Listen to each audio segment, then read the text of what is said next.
Welcome to our Maha Periyava களஞ்சியம் channel. மறுபிறவி நமக்கு கிடைக்காமல் இருக்க நாம் செய்ய வேண்டியதாக பெரியவா சொன்னது. ஜீவன் பிரிகிற வேளையில் சிவ நாமாவோ ராமநாமாவோ 1008 தடவையாவது சொல்ல வேண்டும். இப்படி ஒருத்தர் மட்டுமல்லாமல் பலரும் அந்த இடத்தில் தொடர்ந்து நாமாவை சொன்னதன் பலன் அது ஜீவனுக்குள் போய் பகவானை நினைத்து கொண்டிருக்கும்படியாக செய்துவிடும். அதன் பின் பகவான் அருளுடன் சிக்கல் இல்லாமல் அந்த ஜீவனின் பிராணன் பிரிந்துவிடும். ஒரு உயிர் பிரிகிற வேளையில் எப்படி பிரிய வேண்டும் என்று மகா பெரியவா சொல்கிறார்.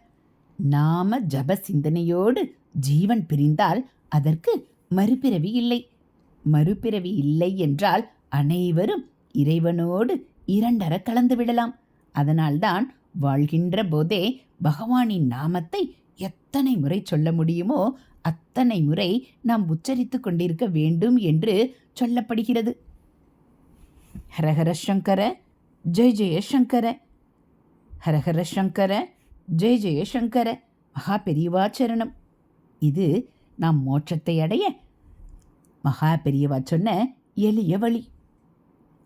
இதுபோல் மகா பெரியவா மகிமைகளை நீங்கள் தெரிஞ்சுக்கணும் அப்படின்னா மறக்காமல் நம்ம சேனலை சப்ஸ்கிரைப் பண்ணுங்கள். தேங்க்யூ.